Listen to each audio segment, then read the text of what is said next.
24, 10. It's not gonna be on that side. It's all evens. 2409.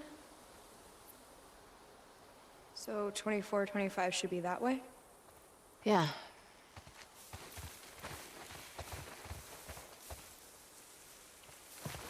If the Fireflies are still out there, Yeah. what do you think they're up to? I don't know. The goal was always to restore society. I mean, there's all sorts of ways to go about it.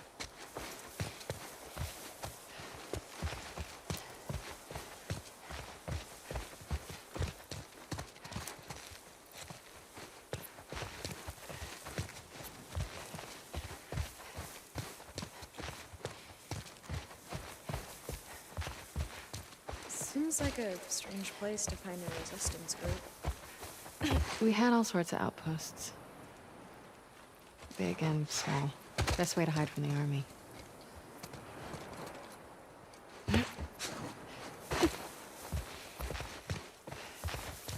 Hey, something's out there. There's a demon to the left.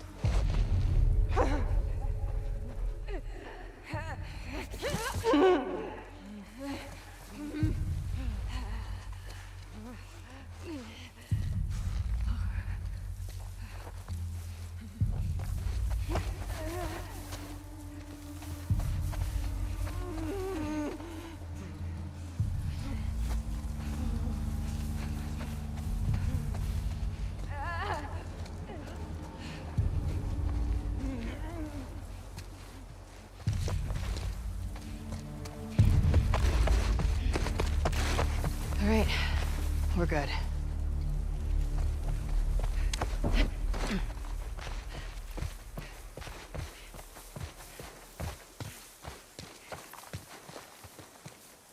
Twenty-four, 29. Too far.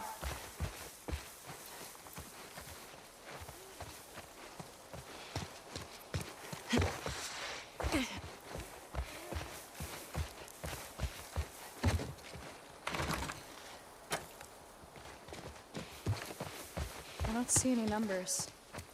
Let's see. Good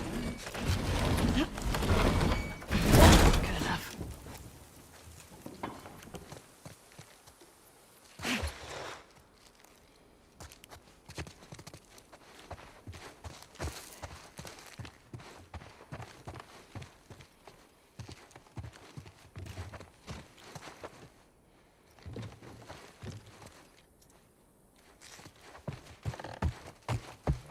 This place looks abandoned. Like all the other houses. Keep searching. This is the place. Okay, but there's nothing here. We don't know that yet.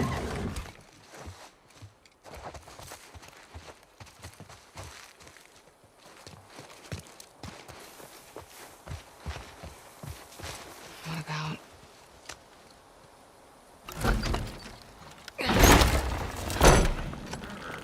Everything's empty. Yeah, that's the vibe I'm getting. Remember the last time we were in a pool? Oh, you mean when we were plummeting to our doom? Yeah, I have a small recollection of it.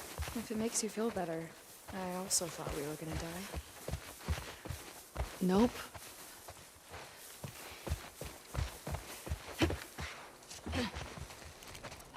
Nada. Is it really nothing? It can't be.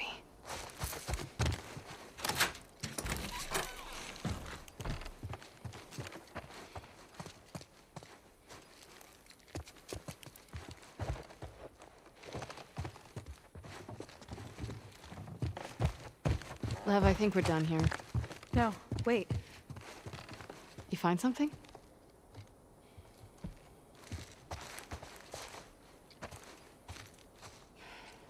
Scratches.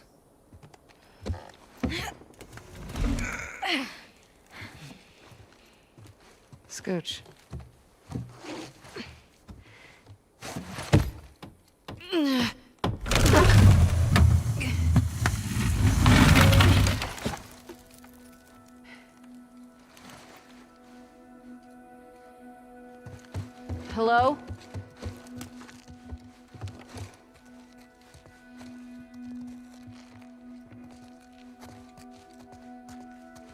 since anyone's been here.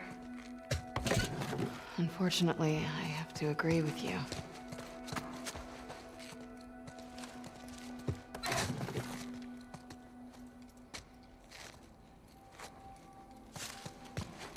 Pretty nice barracks, all things considered.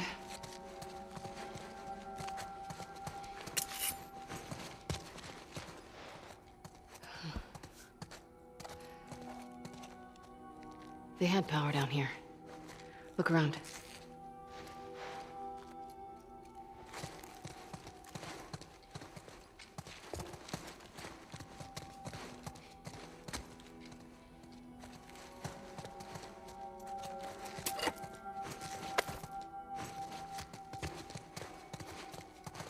They were here for a while. That's the shower, right? Mm-hmm.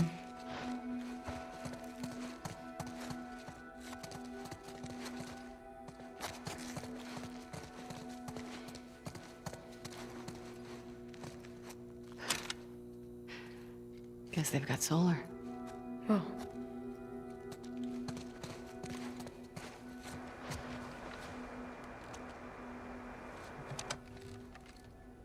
Is this frequency currently in use? This is... Do you see a call sign anywhere? Oh, what? It's a short list of numbers and letters. Fuck it. This is Abby from Santa Barbara. Can anyone hear me? Standing by. Is anyone out there? What's this? Those are frequencies.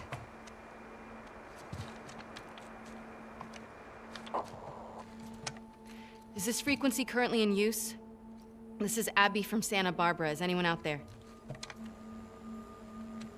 Are these other Firefly outposts? I don't know. Can anyone hear me? Hello?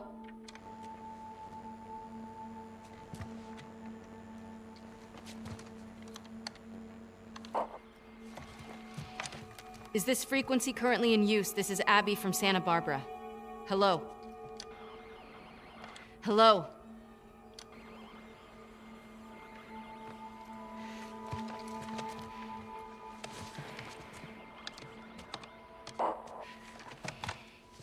Is this frequency currently in use? Hello, this is Abby from Santa Barbara. Can anyone hear me? If anyone can hear me, please reply. Please answer.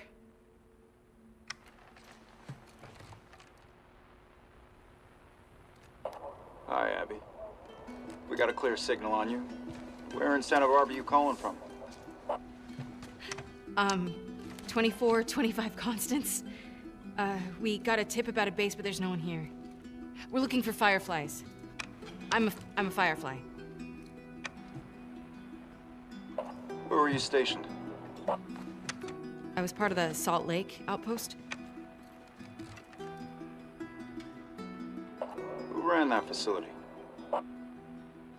Dr. Jerry Anderson. He was my dad. Well, how about that? We pulled everyone back from the satellite stations and brought them back here to home base. How many of you are there? We're about 200 strong now, with a few more every month. Owen was right.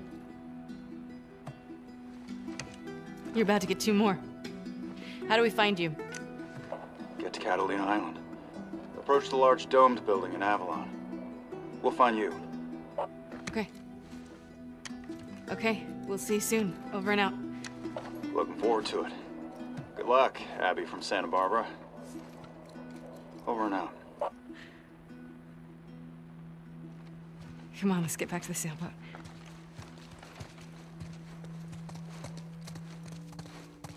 Okay, fine. You were right. What was that? Why do you make me repeat whatever I'm wrong? Because it makes me feel better. And because it happens so rarely.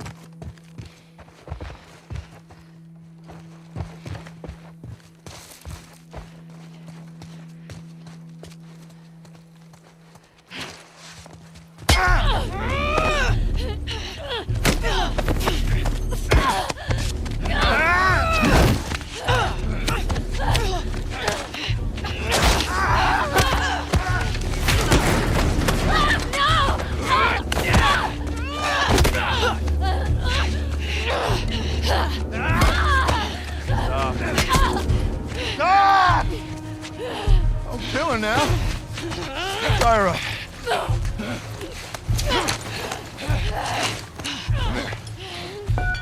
Come here, let me see you. You ready? Wait, what are you doing? Wait.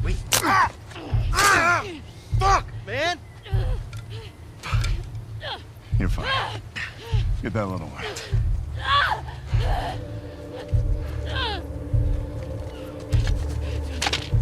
Don't you fucking touch him!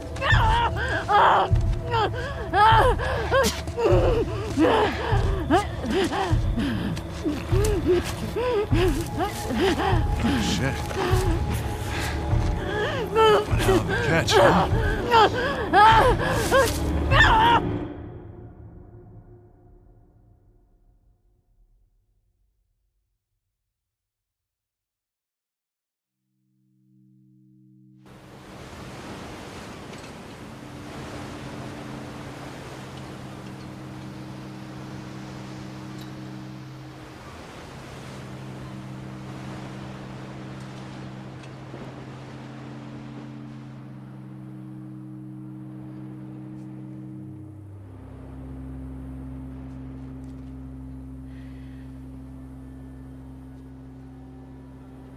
Where did you go from here?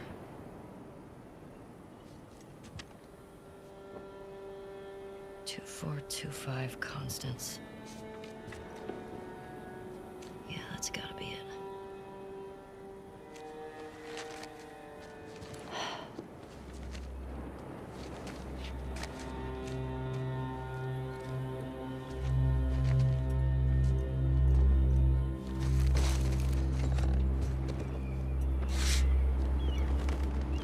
How would she get up to the street from here?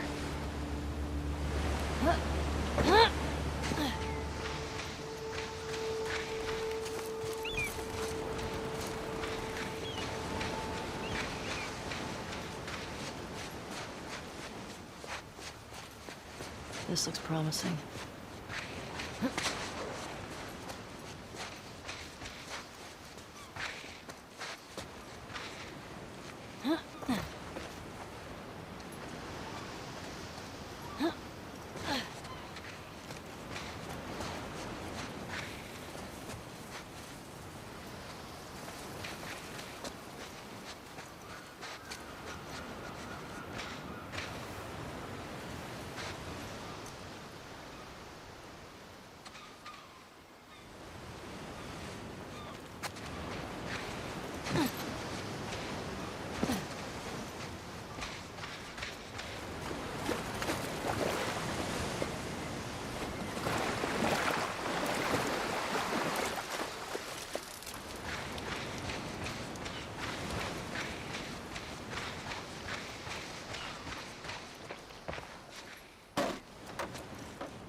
Here we go.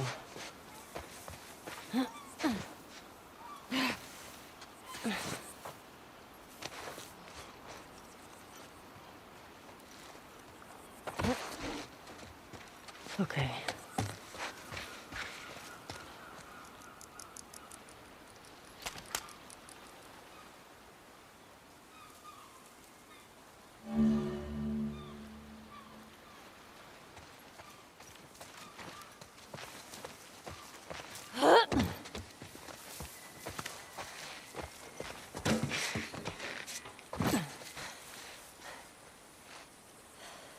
Now what?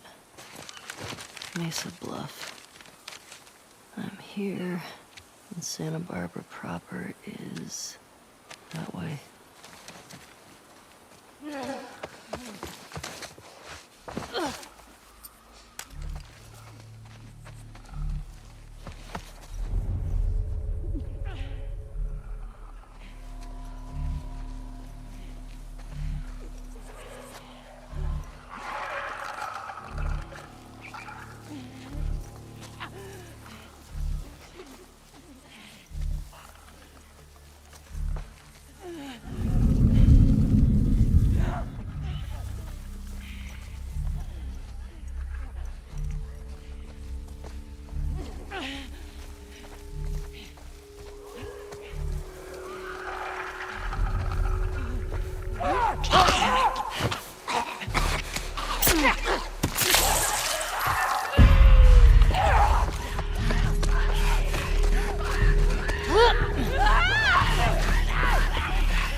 Santa Barbara's downhill.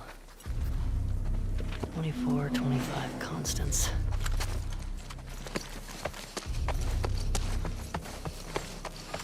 She has to be down there.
Down you go.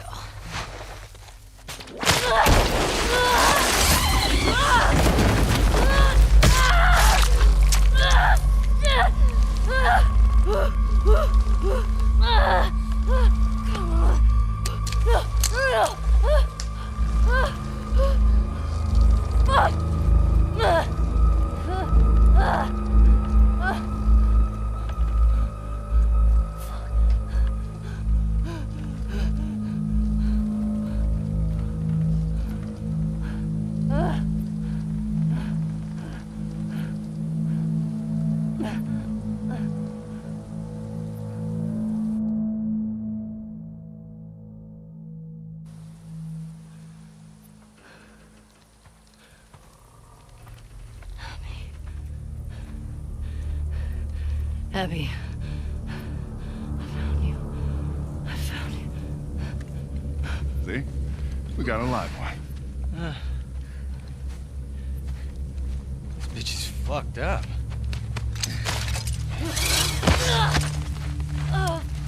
I'd be lucky if she lasts a month. Can we please just say we're done for the day? Yeah. Yeah, get that thing down. Let's reset the traps. Really, man? I mean, is she even worth the trip back? It's not like... Hey, get you? No. I'm good.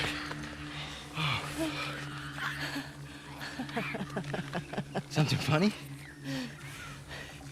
Looks like you shit your pants. Fuck you say?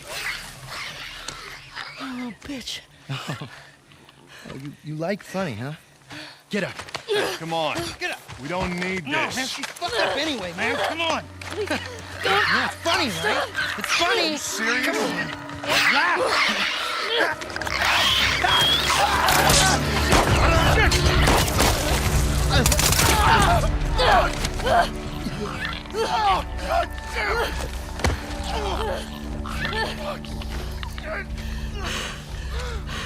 Wait. You said Abby. You're looking for an Abby, right? We picked one up a couple months ago. Yeah, sure. Oh, no, big girl. Blonde. Arms like mine. She had a scrawny kid with cuts by his mouth. Yeah, that's her. You let me go. I'll tell you where she is.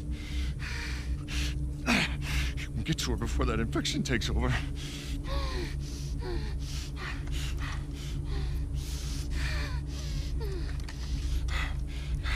Talk.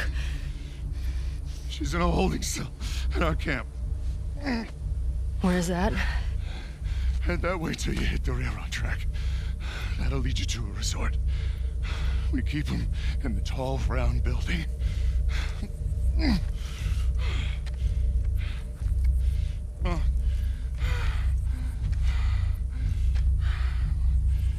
I swear.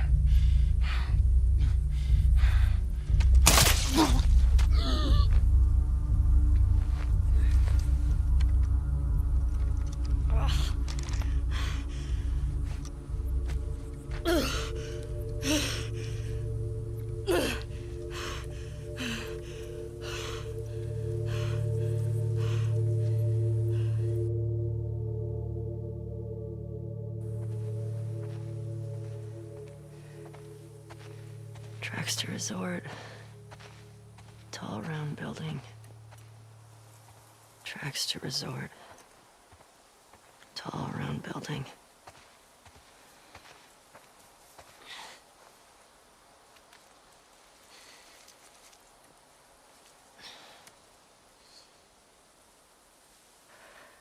Fuck.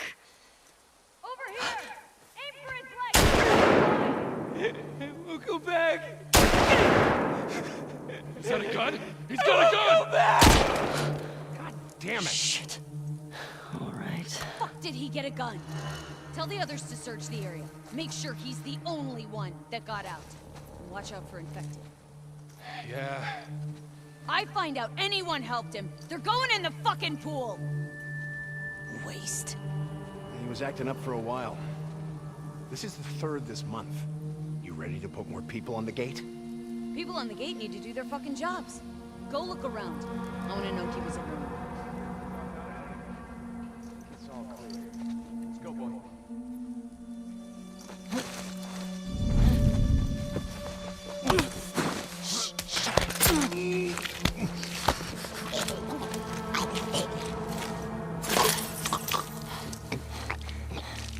All right.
I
better find her before these idiots kill her.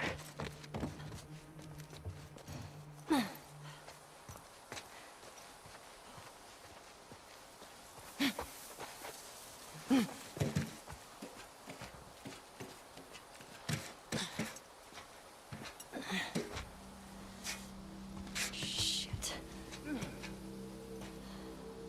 Let's move! Oh, God. That looks like a tall, round building.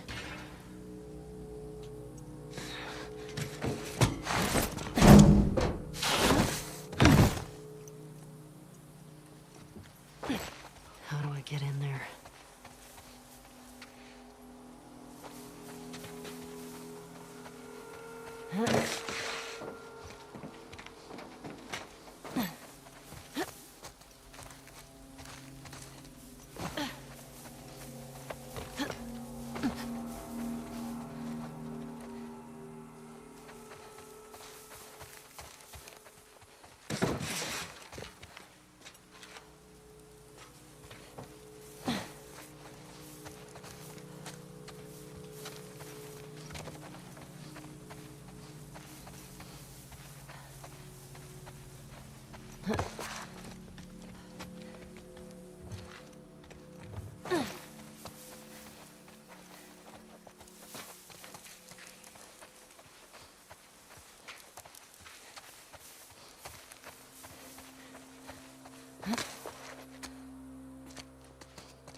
Maybe I can go under there.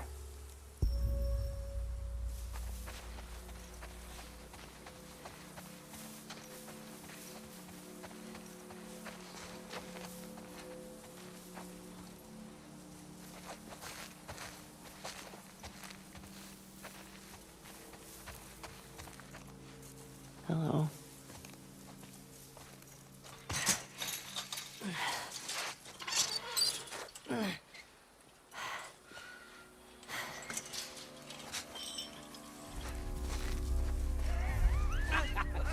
Come on, you can do it. Just a little closer, buddy. Dude, leave him alone.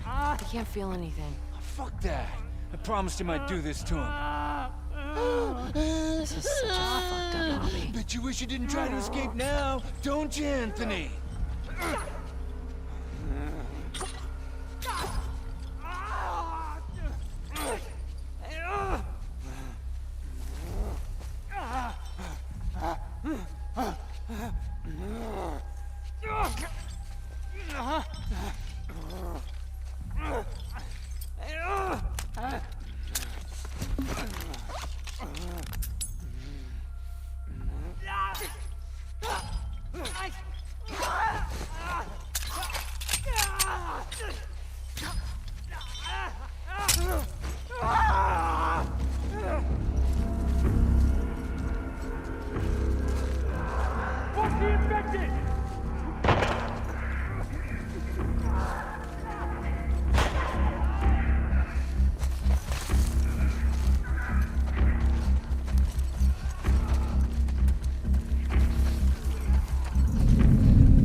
ahead!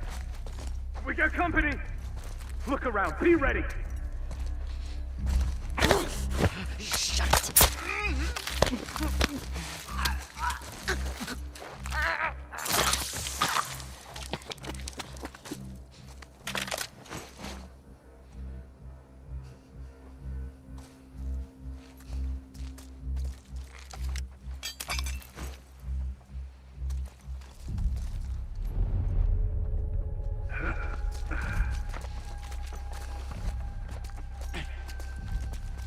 No fucking way.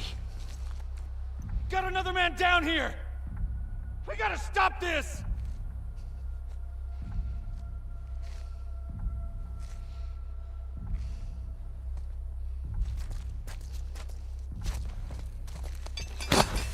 Don't.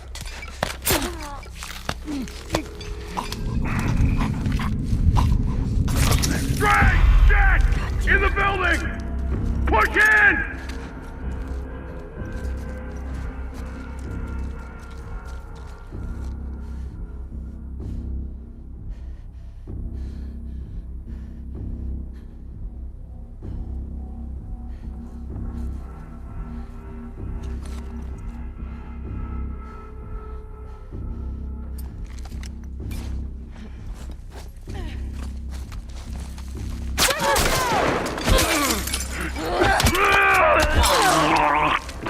Man.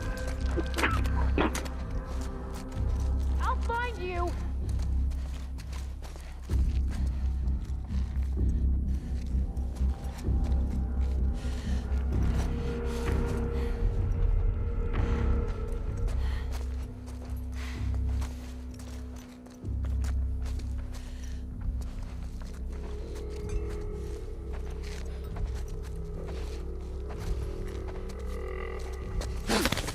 Shut it.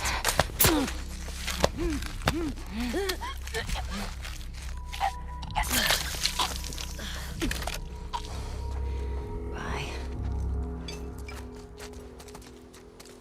That it? These are some sick fucks.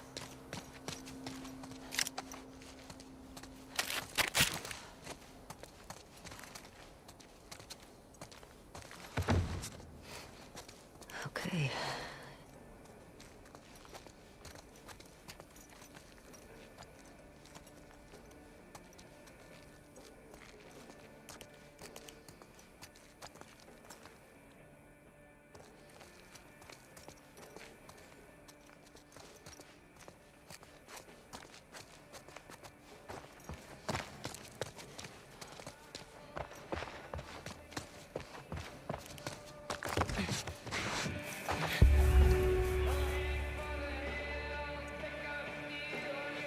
Tall round building. There it is. Fuck all these assholes.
loose!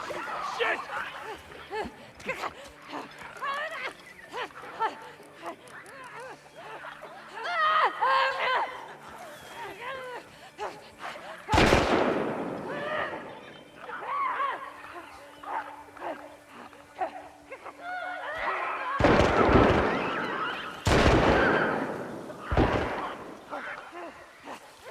Watch the infected!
Watch the infected!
You're dead!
her! Cut her off!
Holy shit! Shit.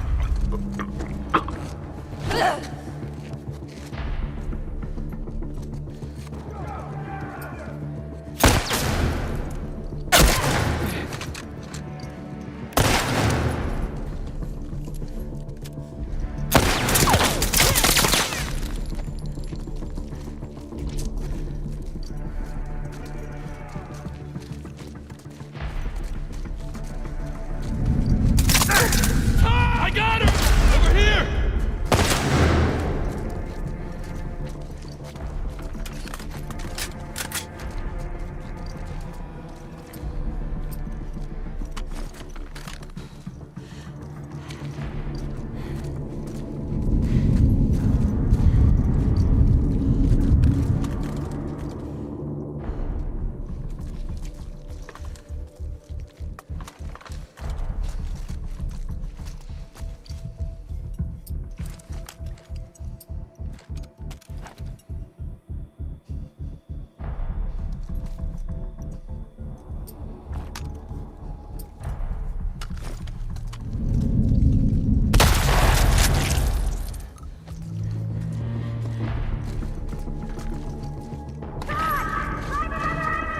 Gotcha!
Spread out! Guard the tower!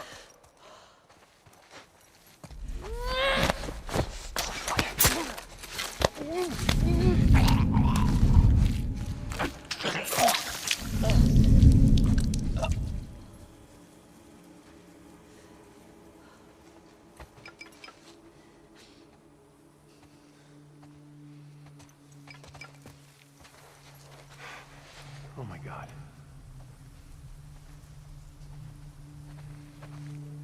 It's Wes! What's going on?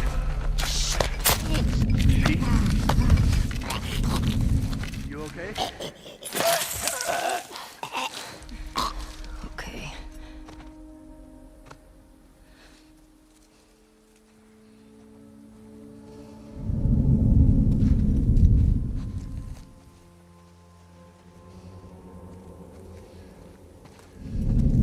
Pete? It's Pete! He's fucking dead! Strike! Shit! Over here! Dad! Move on!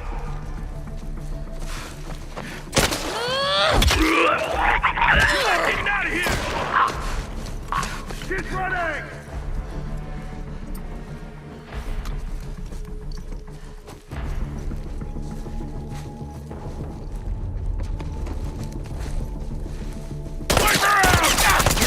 Oh my God!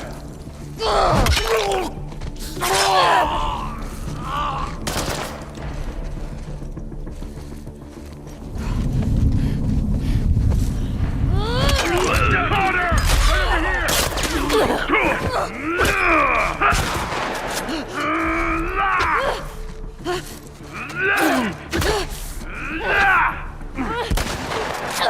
Fucker!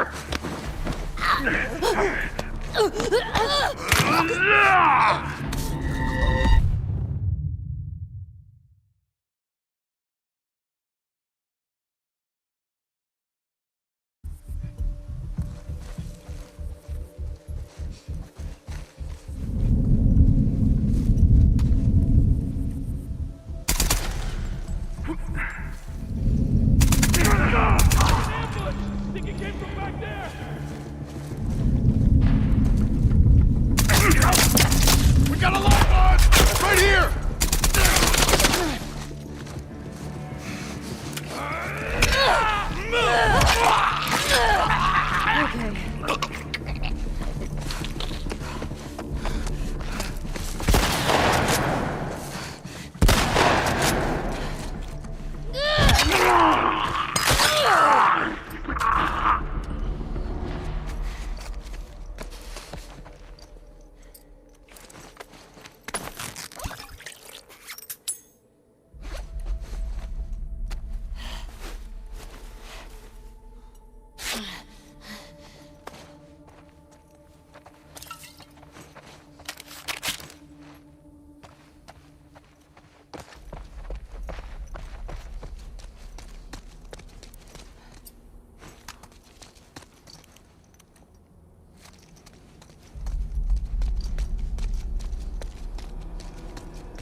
I locked the door!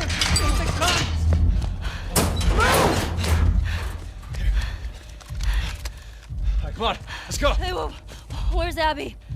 She's bit! Keep back! Hey, don't put that fucking thing in me! Hey! Abby tried to escape. She's down in the pillars. The pillars? Head down to the beach. You won't miss it. She's probably already dead.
To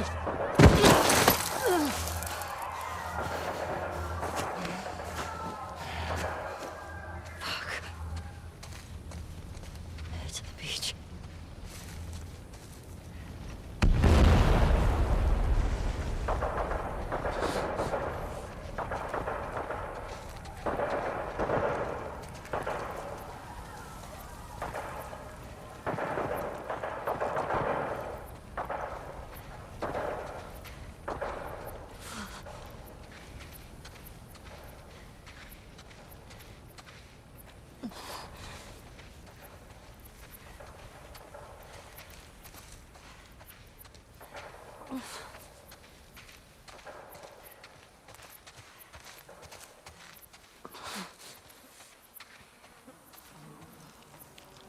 Holy.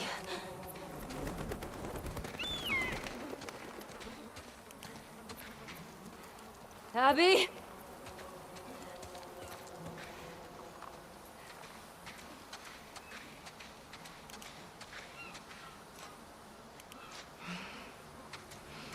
Help me.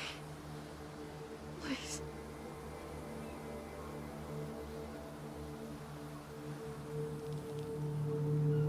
It's you.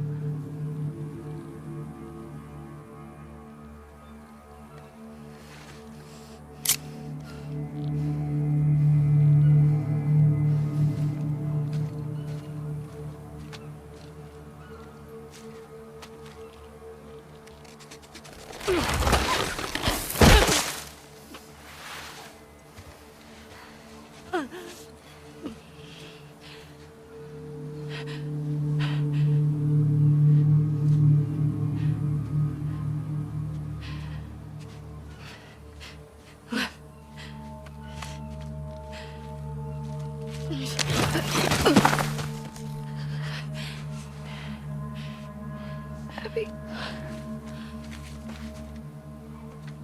I got you. I got you.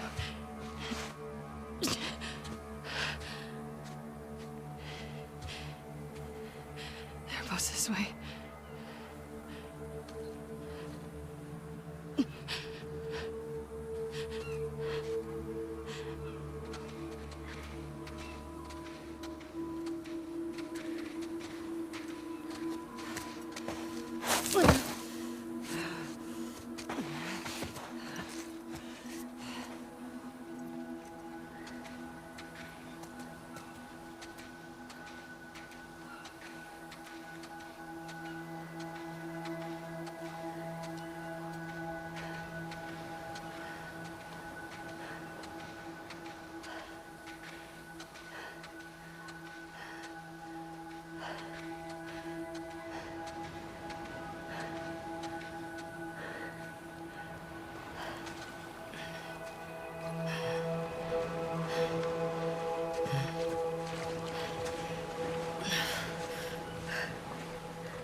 I can't let you leave.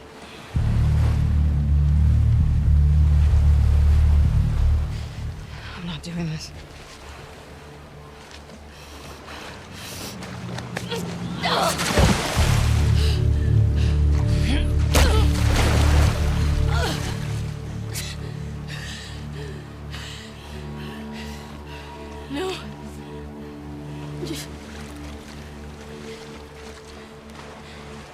I'm not gonna fight you.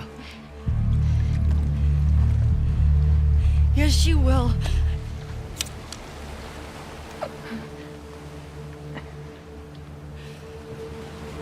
He's not a part of this. You made him a part of this. Okay. Okay.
Go.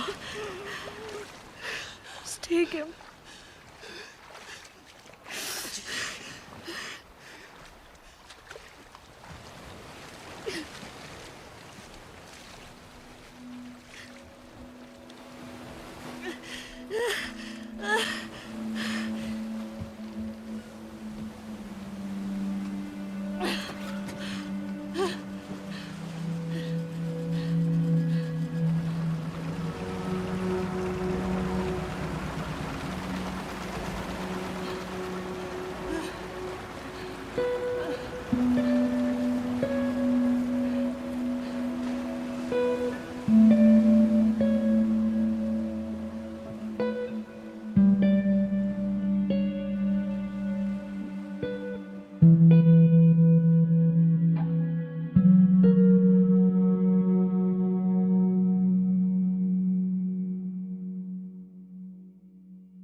What are you drinking? Coffee. Where'd you get that? Those people that came through last week. Oh. A little embarrassed as to what I had to trade to get it, but it's not bad.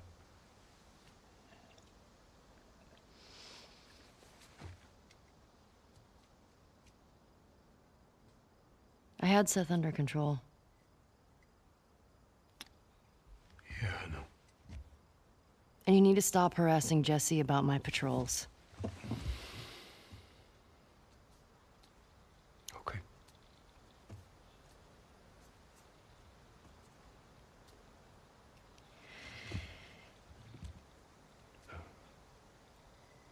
Dina. She your girlfriend? No. No, that was just one kiss. It doesn't mean anything. She just... I don't know why she did that. But you do like her.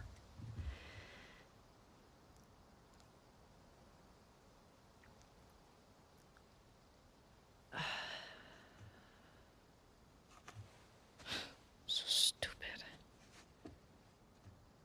I have no idea what that girl's intentions are, but I do know that she would be lucky to have you.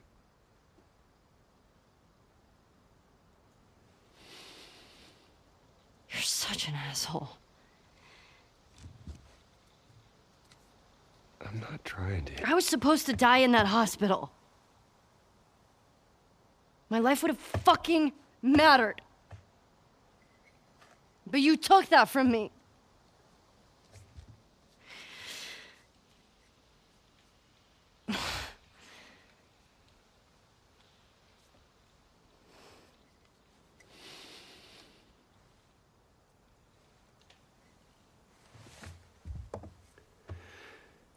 If somehow the Lord gave me a second chance at that moment,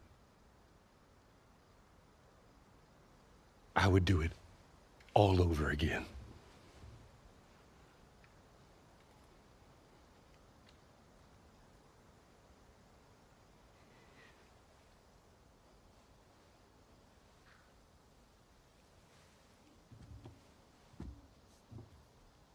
Yeah.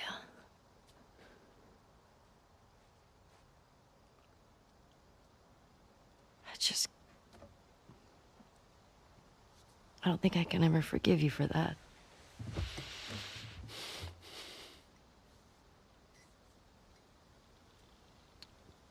But I would like to try.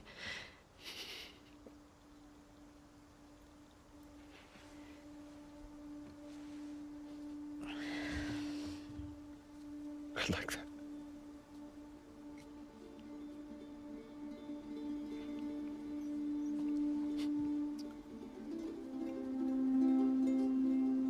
Okay.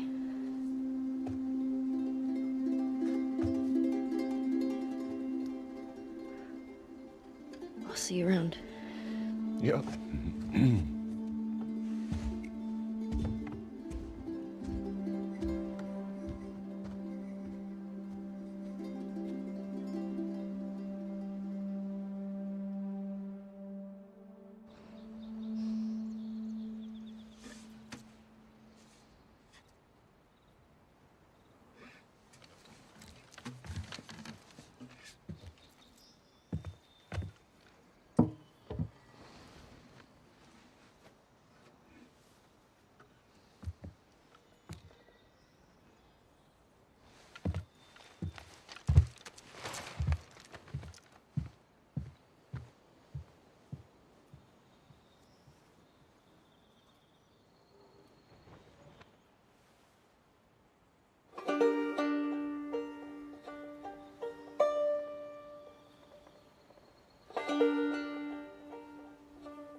Just a poor, wayfaring stranger, traveling through this world of woe. There is no sickness, no toil, nor danger in that bright which I go. I'm going there to see my mother. She said she'd meet me when I come. I'm just a going over Jordan. I'm just a going over home.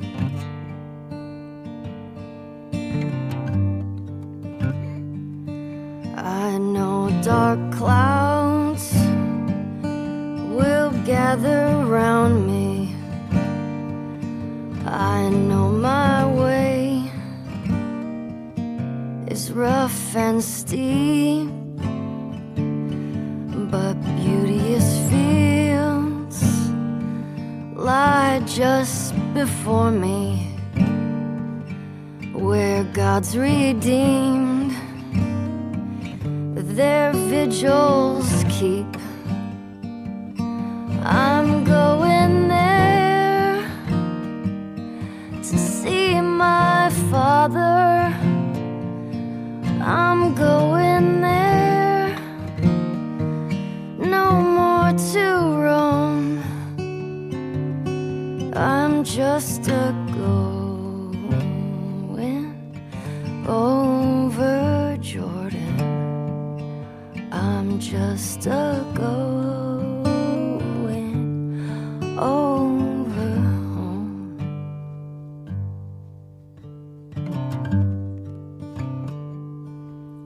soon be free from earthly trial. This body red in the old churchyard. I'll drop this cross of self-denial and go singing home to God. I'm going there to see my Savior. I'm going there, no more to roam. I'm just a going over Jordan. I'm just a going over home. I'm just a going over Jordan. I'm just a going over home. I'm just a going.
Okay.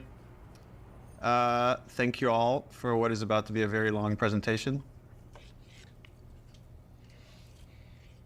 So Anthony and I ran some numbers, and to our best guess, The Last of Us Part 2 is 10 to 30% longer than Last of Us Part 1.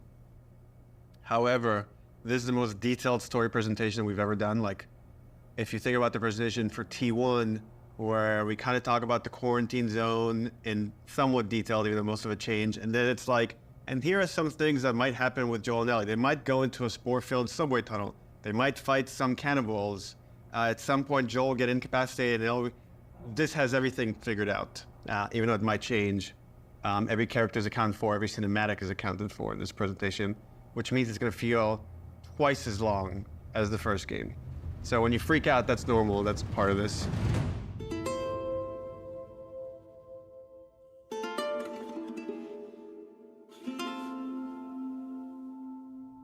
Oh, this is about an hour and a half to 2 hours, so hopefully you got your pee break. Okay, so we open on 15-year-old Ellie. This is a few weeks after the events of the first game.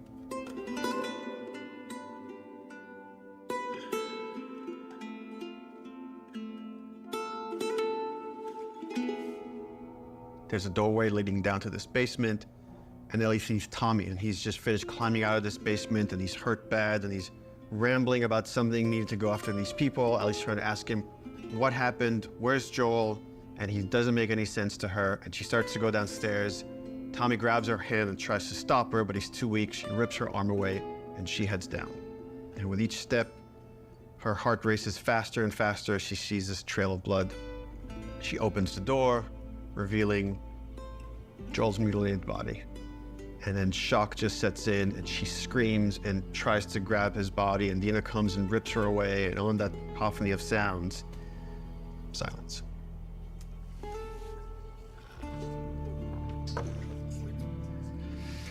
Oh, we're just getting started.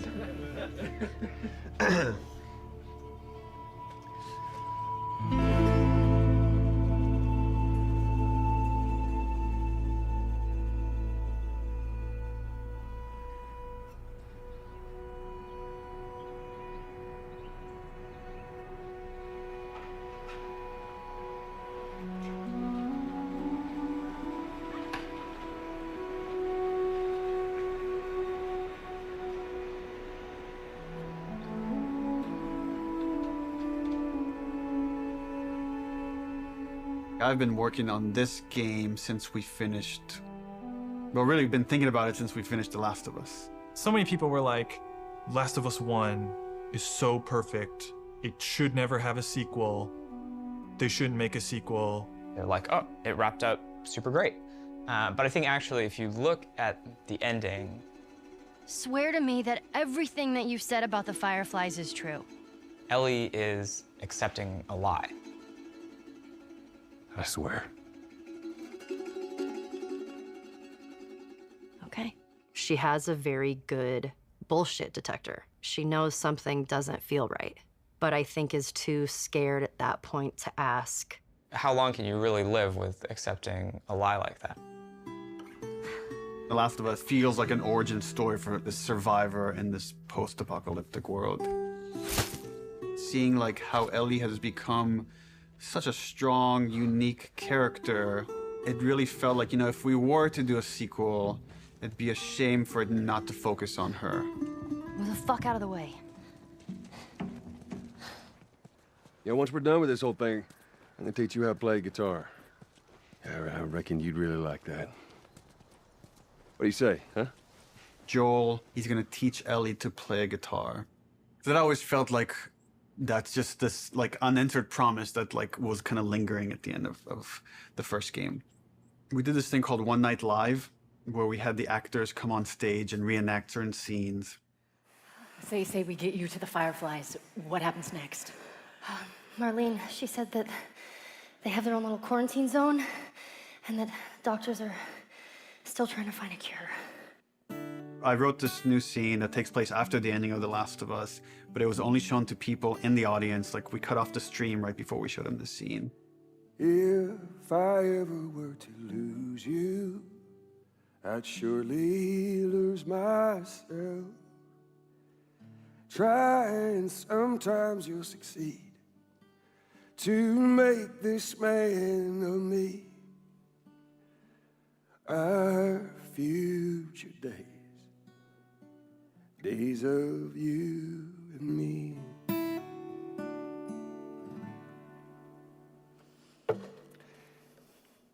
She's yours. No, I don't know the first thing about this. Hey, I promised you I'd teach you how to play. That scene ends with Ellie holding the guitar and playing one note. And that image was so strong in my mind that I'm sure that kind of trickled into this idea of this trailer. So I started working on some concept art, kept fleshing out the story. And as it felt like it was kind of gaining momentum, Uncharted 4 needed all hands on deck. Naughty Dog had always made one game, and as soon as it finishes one game, it works on another. When I started on Uncharted 3, we were starting to experiment then with trying to do 2 teams. After we finished Uncharted 3, I jumped onto Uncharted 4. At some point in time, Uncharted 4 was coming down to the wire, and it's just, we had to shift resources, and pretty much everyone just ended up on Uncharted, trying to finish it up. So I said, okay, before I come on like in full force on Uncharted 4, I just want to capture this trailer. I walk through the valley of the shadow of death, and I fear no evil, because I'm blind to it all. that I walk beside the still waters and they restore my soul, but I can't walk on the path of the right, 'cause I'm wrong. During the entire production of Uncharted 4, that's all I could think about. I had a lot of investment in Uncharted 4, but the day we were done with Uncharted 4, I went right back to that trailer to wrap it up. Anything for this shot that's still happening? Not in animation. Of the shadow of death. This one feels kind of strong to me. Drawing a lot of attention. Can we tone that down? Yep. Actually, my biggest fear with this announcement is that it leaks early. More than anything, I have nightmares about this trailer leaking early before we get to PSX.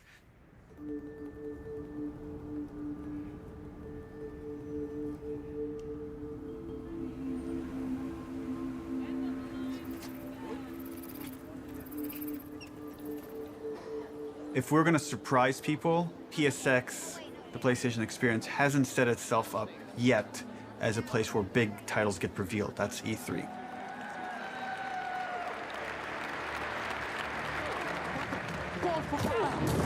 No!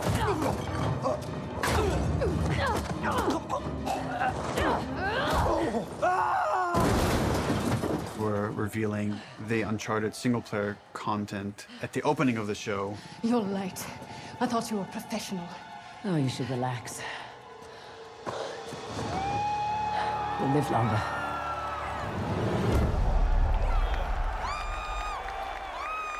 No one's going to expect a second Naughty Dog title to be revealed in the same press conference. Please welcome to the stage, Sean Layden. There's one more special unveil we have for you tonight. Please enjoy it. When we first revealed The Last of Us, the Naughty Dog logo came up and the crowd erupted, and it was such a high that that's almost been like chasing the dragon, like wanting to recapture that feeling. Oh my God. Why does this look like The Last of Us, dude?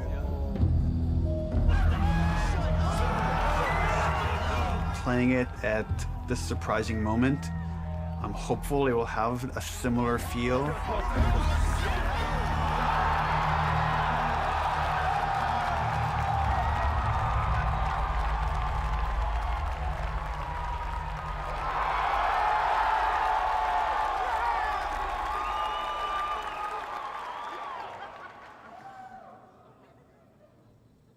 What are you doing, kiddo?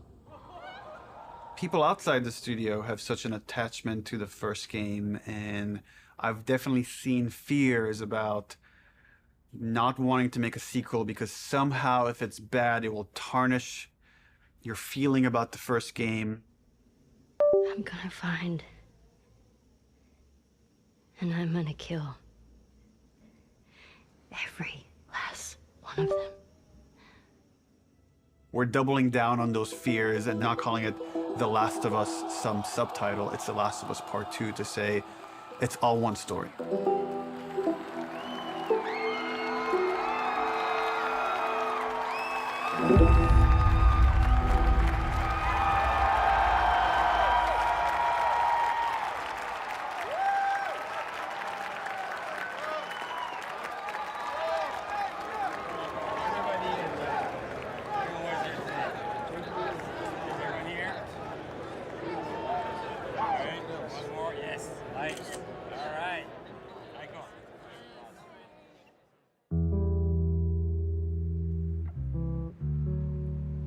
The concept for the sequel had to feel compelling enough, have enough weight that felt like, okay, this is an experience worth creating, worth spending the next 3 years on. I became really intrigued with the idea of the cycle of violence and how like certain events would trigger acts of violence that then would beget more acts of violence. It's almost never satisfying. It never brings the person you love back. And despite you thinking it's going to bring some closure, it doesn't. We just need more empathy. Wouldn't it be awesome if we could create an experience that lets you safely explore those feelings? With that theme, all of a sudden everything fell into place and this outline emerged. The whole catalyst for what starts the second game is Joel killing the doctor. No! That feeds right back in that idea of that cycle of violence. Now it sets up this whole kind of sequence of events. We're gonna start the game where you're playing a new character. That sequence ends with this character killing Joel. And we really have to paint her as this monster. Then when you play the next chunk of the game and you're Ellie and you're gonna pursue justice, quote unquote, and you're gonna go kill this entire crew, we're gonna go back in time and show you that same sequence of events, this character that you saw as a monster, to now get you to see things from her perspective. And how this crew is a bunch of people trying to survive in this world. And they have their reasons for pursuing and finding Joel and killing him. And the story was becoming very epic and ambitious. And I had a few parts that I was kind of stuck on. And I felt like to kind of shake things up, I wanted to bring in another writer. I thought it was a very thoughtful story about violence and obsession. He had Abby, sort of like this girl who was the daughter of the doctor. And that Ellie would go on this vengeance quest. And when he was like, and then Ellie actually kills Abby, I was like, what? You're gonna... Yeah, let's fucking do it. Not only is she contributing in a lot of ways, I feel like she's challenging what this story can be.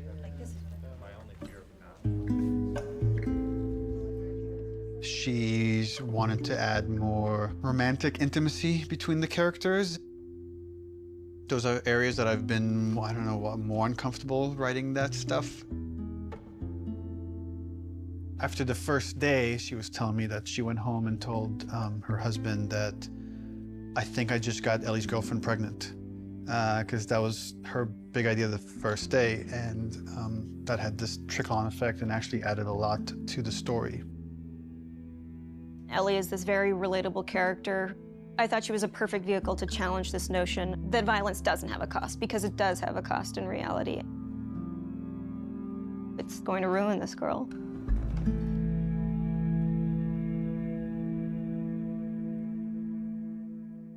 You know, people love Joel and Ellie, and we are about to kill one and make the other one a villain.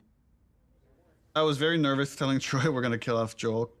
In the first game, he was advocating that Joel should die. When I read the ending to part 1, I was like, you're gonna piss a lot of people off. Let me go. Marlene is the closest thing to a parent that Ellie has had outside of Joel. You just come after her. A lot of people got hurt, and Marlene would be one of those people. Joel has crossed these moral lines, and therefore he deserves to die, and he thought it might be a more dramatic ending. And I was like, no, you're crazy. Like, but then in the second game, that's why I was like, thought like, oh, he would take it pretty easily. He goes, so Joel dies, and he's like, so this happens, and then and I literally had to stop. I was like, can you give me just a second? Because it literally was as if someone was telling me about how my friend had just died. I think he kind of took it hard. It was like the character meant so much to him.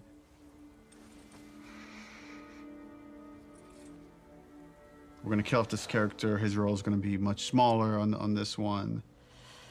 All of a sudden, it was, please don't take this from me yet. Ellie is scared to be alone. Everybody that she's loved up until that point, she's lost them. It's hard to imagine the story without Joel dying. Like, you feel that hate, Ellie feels that hate. You're one-to-one, you're on the stick, and that informs the rest of the story. This way, come on!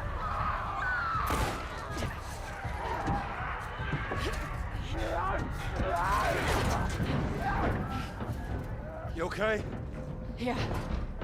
We get you through interactivity to really connect and empathize with this character. Y'all act like you heard of us or something. And then make you feel like I've led Joel to a trap.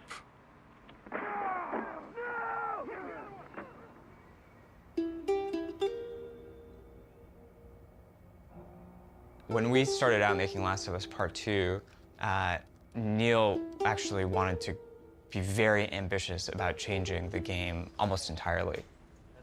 In the first like 4 or 5 months, the game was actually kind of an open world, inspired by Bloodborne.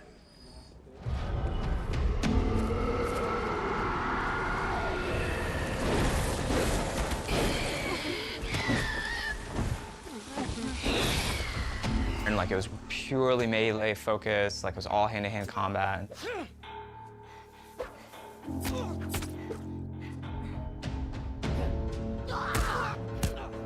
It wasn't just the melee combat, we were also looking at sort of layout structure. Bloodborne had a very sort of an open space that sort of kept getting bigger and bigger as you explored. I really like that feeling that you get of mastery over the world. It starts to become kind of almost a character in the game itself. And so that was also something we were looking at. We started out making it as different as humanly possible from the first game as we could, and then kind of dialing it back. The open world thing didn't work with the story that we were trying to tell and stuff. So in pre-production, we spent a lot of time just doing setups. I've got your back. Self-contained sort of units that tried to expound on a single sort of idea. Trying to start out with sort of simple shapes and building up to more complex shapes. And starting out with 1 or 2 mechanics and building up to those mechanics. Hey! Even our experiments, we try to add like as much context as we can. Like we establish a goal that you're going to be going for. We establish beats so that there's like an emotional journey, the stakes are raised. Figuring out some traversal stuff, a lot of climbing and balance beams and seeing how far we can sort of push in that direction without it getting over the top like Uncharted. More sort of verticality, more use of grass and stealth. My name is Arnaldo Licea. And what do you do here? I do design. I know. How long have you been doing that? A day. I got an opportunity to work in QA, and that was a great learning experience. I shipped The Last of Us and Uncharted 4.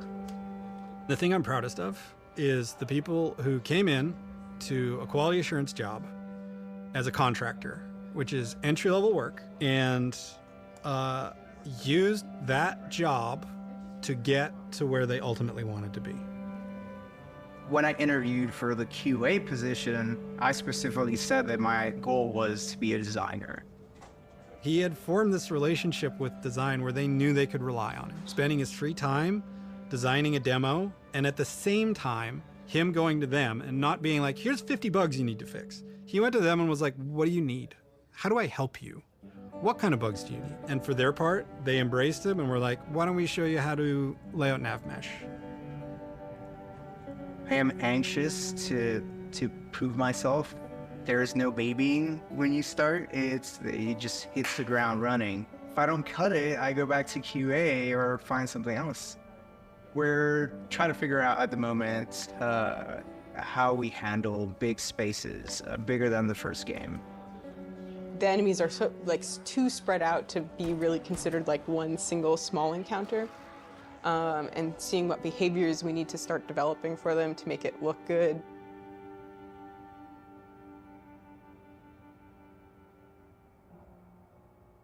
The opening of Seattle, that whole section was pretty slow and quite linear in the level design. Let's assume that there's guys in this building, someone's starting to shoot at me from the second floor. So, okay, if I'm on the horse and I'm getting shot at, I can't take cover with the horse, or probably first thing I'm going to do is jump off. And that's slow and clumsy, and maybe we can make that faster. It's like, but once I jump off, I'm going to want to take cover behind something. It's like, okay, I'm taking cover. Now what the fuck do I do with this horse? It's I assume the enemies are going to shoot at it. If they don't, that's kind of weird.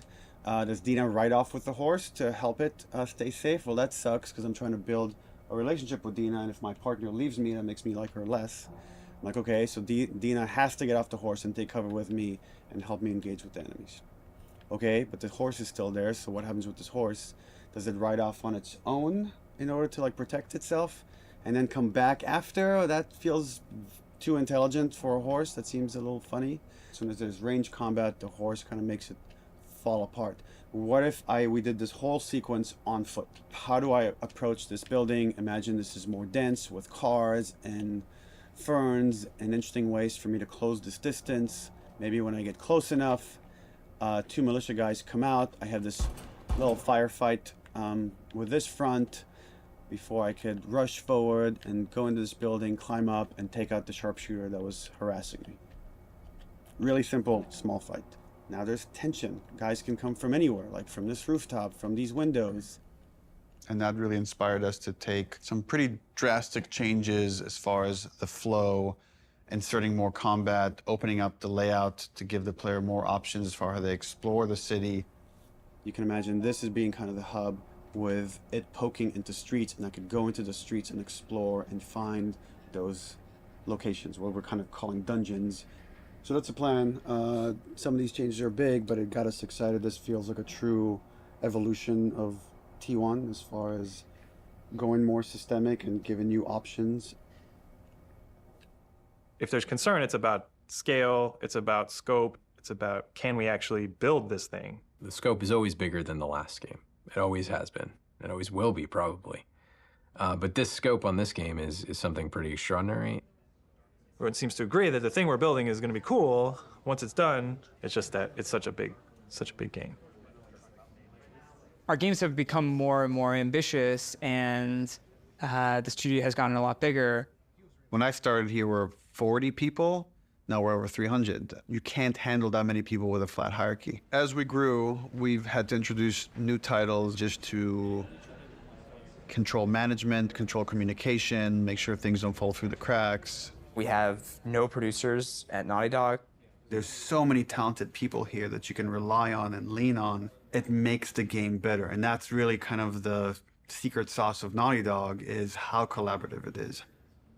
You find the right people who really want to do the best they can possibly do, and then you kind of give them the resources to try. You're getting what you asked for as a creative person, right? You're kind of getting the freedom to go as far as you can go, but sometimes I think we need to be saved from ourselves a little bit. With The Last of Us 2, there's a real sense of opportunity. This is going to be a much cleaner production than we've done in the past. We're going to get it right this time.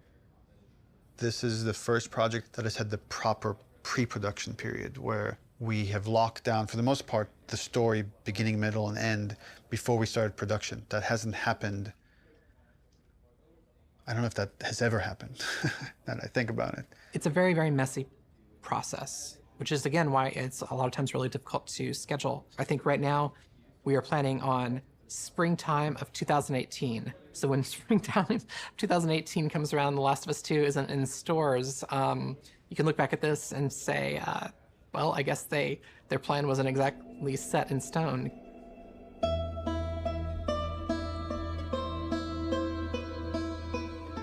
Historically, we've done very poorly at being efficient without the pressure of an external deadline. Every time we have some showing of our games, if it's going to be seen publicly, it's got to be one of the best looking playing things in the industry. For example, the first trailer was coming online, and that forced us to define the look of our game, define the location of where the game takes place, define Ellie's look and her age and her hair and her outfit. We're forced to make those choices. We can't just keep iterating because there's a deadline. We want to try and schedule the game using these milestones as soon as possible. Which means we got to keep the marketing rolling, which means next E3, 6 months away, we need to look at a gameplay demo. E3, it's always been the biggest and most extravagant showing of the game industry. There's something special about the energy of E3. We need to figure out what the gameplay is, because right now it's just we've got a bunch of like cool prototypes and stuff like that, so it's scary. but we work well under pressure. We're hoping to be really aggressive and show at E3 2017 just to really kick the project into gear as fast as humanly possible. We want to break it up into a roughly 2-minute cinematic, a flashback sequence that will set kind of emotional context for what will then go into a 5-minute gameplay sequence. We want to do this festival within Jackson. Like there'll be like a live band and we're just seeing people lively having fun.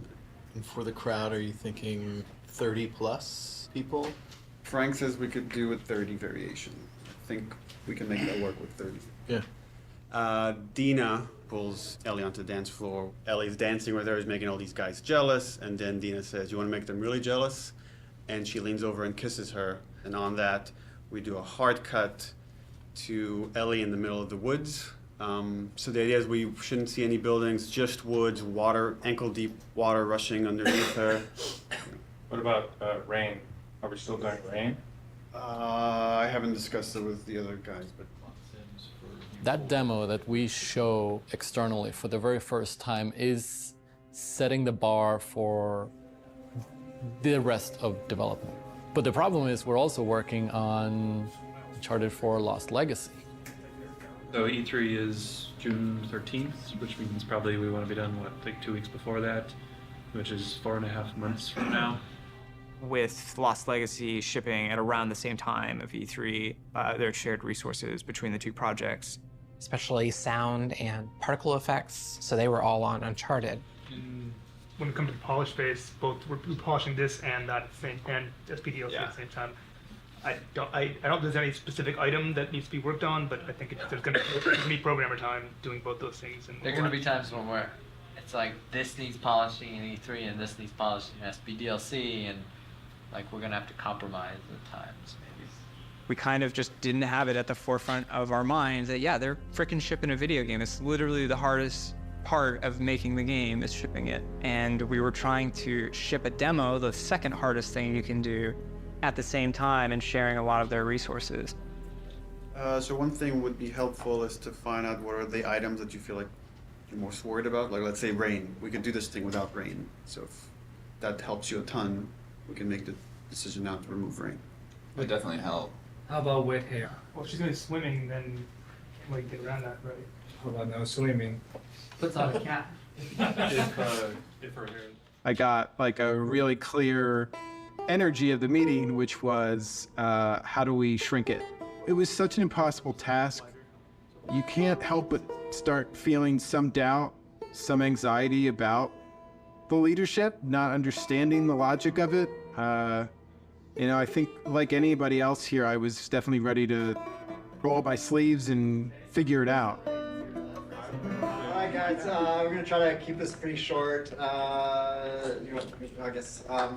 So after yesterday's meeting, there were a lot of side conversations, and there was sort of a sentiment about how much work there was to get not only this demo done to ship the Lost Legacy, and it matched up with feelings that we were having, so we started discussing the responsibility of actually attempting this and started to feel that it was a little bit irresponsible. That if we were to try to meet both these deadlines, we could probably do it, but we would end up doing a lesser job on both projects, both deadlines, than we would if we were doing them individually, and feels like they're both important enough to give them the due attention. So the conclusion that definitely is there is that the demo that was discussed yesterday will not be presented at E3. Does it mean that our main point should be just focusing on more shipping before? The Lost Legacy? Yeah. Yeah, definitely, but I mean, we should still try to, we don't, like I said, just want to just completely halt work on this and, you know, all hands on deck on Lost Legacy. The idea is still to finish the demo just to give us a buffer so that these two deadlines aren't overlapping. Okay. It's just now we have more time to work on this demo properly without the pressure. Once that meeting happened, it was just like, right, of course. I'm not in the Twilight Zone. it makes sense not to do this. It felt really nice seeing the leadership kind of having the team's back and seeing the logic of the situation in front of them. That's it. Cool. Thanks. Okay, so are you pissed off? Am I pissed off? No. What am I? I guess in one sense it's relieved because there was concern of whether we could hit the quality that we know we need to hit for both Lost Legacies and for what was going to be our E3 demo. And then on the other hand, it's kind of disappointed because I was excited to get this demo done and get it out there and get the reaction, but now it's going to have to happen at some other point. What we've decided to do is deliver the demo at around the same time, but that's going to be purely internal, and the demo won't be 100% shippable. Gameplay and design and animation are going to be locked in June. Then we back off, we finish Lost Legacy, and then resources free up to finish the particle effects, the lighting, and the sound. And then we ship just the glossiest, best-looking demo you've ever seen. We burn that to a disc at the beginning of January, and then we don't touch it again, and nobody sees it until E3. It's going to be really interesting to see if we can really, really commit to being done, 5 months, 6 months in advance of E3, and not be tempted to say it could be a little better, let's go back. People are just chatting. I'm writing stuff. And we really just need to have the discipline not to do that. But that then left us as okay, what's our next marketing beat? What are we going to show next from this game? So now we have a new plan where we're going to release a cinematic around PSX time. I think we're going to do it at the Paris Game Show. This seemed like a pretty intriguing scene to introduce Abby. That whole scene is going to be our next marketing beat. And then we're not going to say much about it, about how this fits into the game, where it fits into the game.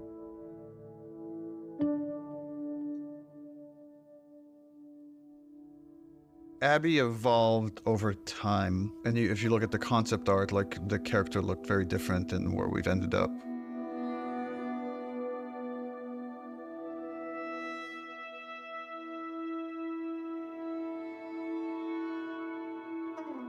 I don't remember at what point we decided to go with someone really kind of muscular and broad, but I remember once the idea came up, it felt very fresh. Once we sort of nailed down the body of Abby, we played around with different ideas of how we wanted to accentuate her arms or not. And there's something interesting in Abby feeling a lot like Joel.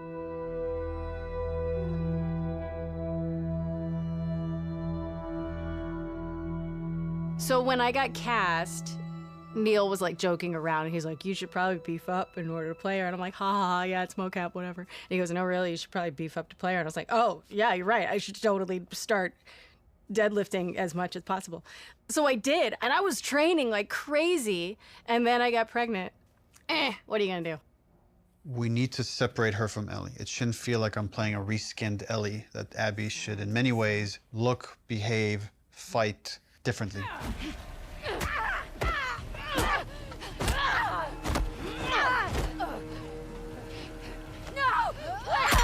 So in gameplay, we've discussed, well, she needs to have different upgrade trees. It means we have to make the investment of capturing a whole different moveset for Abby. We can't just remap Ellie's animation onto Abby. Holy fuck. Abby has a fear of height, and there's stuff we're doing with the camera to make you feel vertigo. And that helps build empathy. It makes this character real. We let you both live, and you wasted it. She's aesthetically a very intriguing and iconic and powerful character. Abby, who are these kids? They saved my life. Can you take a look at her? Once she's killed Joel, what is Abby's motivation? What is she trying to achieve? Her redemption is really taking care of Yara and Lev, these two kids that are from a warring faction. You know, she has been taught to hate them. There is an inherent xenophobic reaction to them. It's about saying, can you come to love your enemy? Scars built all this? Seraphites. Yeah, I was gonna say that. These are kids that grew up in a very different context as Ellie, and you know, how they live their lives and experience the world is totally different. Got your present. I'm getting really attached to Lev. He's been able to keep his head up despite losing so much himself in a world that is so harsh. We're taking too long. Can't move any faster. I won't do your sister any good if we're both dead. I really like his dynamic with Abby. Her having this, like, fucking brassy little sidekick who calls her on her shit in a way that nobody else can. What's going on between you and your friend Owen? Oh my God, Lev, now? It seemed really awkward. Just go! Who understands the sort of sense of being orphaned in the way that a lot of people can't. How long have you two been on the run for? 2 days. What the hell did you do? I shaved my head. They want to kill a little boy because he shaved his head. I am not trans, so it's a very delicate thing to tell a story of an experience that I've not had. And that's something that we want to take seriously. Did you hear what they called me? Yeah. Do you want to ask me about it? Do you want me to ask you about it? No. Okay. It's really about trying to create a multifaceted character who is trans, and that is absolutely an important part of who he is, but also a part of who he is, not the whole of who he is.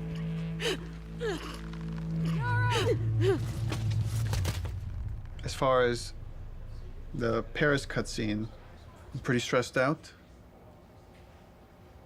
We have 13 days, less than 2 weeks to finish this thing, and there are still some big ticket items.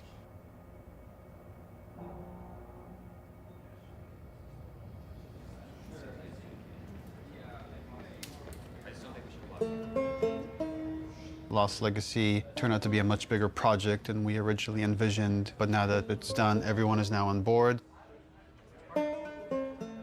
We've got the Greenlight demo done. She's putting on quite the show. It's very real. We're in full production now, so I guess that's the short of it, is we're in full production now.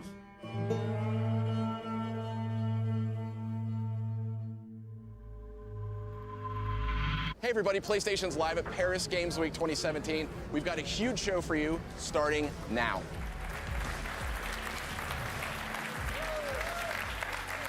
Wow, what a great way to open Paris Games Week.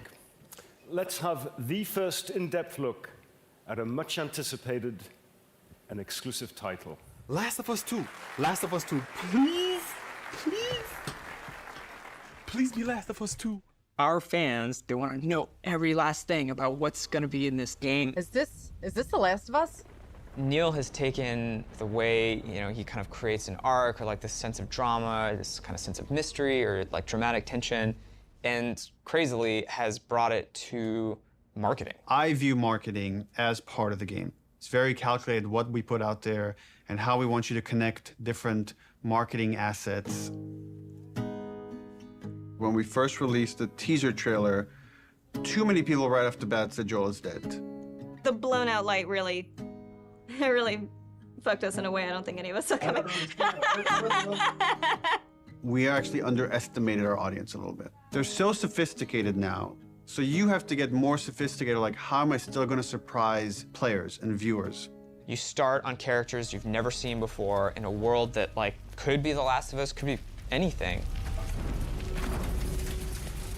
That creates like a really, really cool sense of tension. At no point are we gonna market that you play as this other character. What is this? Oh, that looks good though. I was so excited about working on it and I couldn't say anything. It was so rough. Oh, is she gonna cut a baby out of her belly? And then Uncharted 4, you find a comic book that shows Ellie's mom pregnant. So people already had theories that Last of Us Part 2 was gonna have Ellie's mom. Oh, if we just kind of black out the letters, she has the same number of letters as Anna, Ellie's mom's name, we'll get people to think this is Ellie's mom. Oh my God. Girl's got a good... That hammer's from the Outbreak poster. So we had that poster with the forearm of a character you've never seen before, with this like kind of wolf's head in the background. What does that mean? Kind of like prompting this mystery. You want people to feel like they figured everything out and then have the story surprise them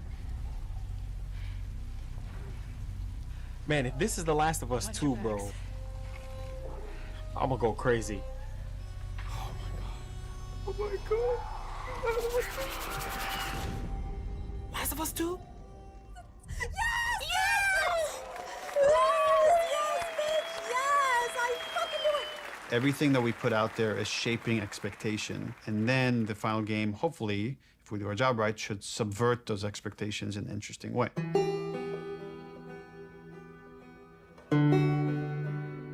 We knew we were pushing boundaries with that cinematic. We are making a violent game. We're not going to shy away from how violent it is. It is part of what we're trying to say.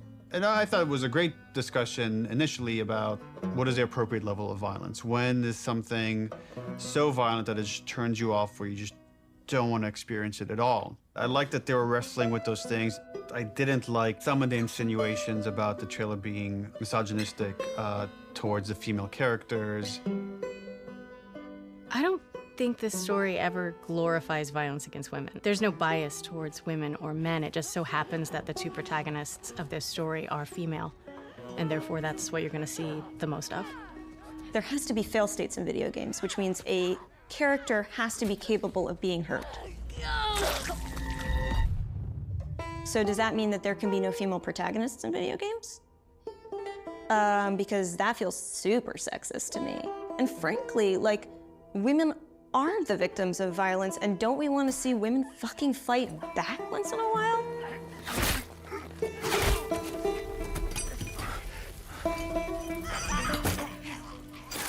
That character, her hand getting hurt, it has consequences for hours of gameplay to come. One article even like asked the question, were any women involved in the making of this? And it's like, yeah, the co-writer, the lead character designer, the lead character artist, all the actresses that worked on that scene. I am so fucking... Here's what I hate about that article. I'm sorry. Do a modicum of fucking research, just a modicum of research, just like a little bit before you put something out there to suggest that no woman could have worked on this because of the level of violence, because there was violence against women, because it is a video game, is so fucking sexist. I like watching graphic violence. Does that make me less female?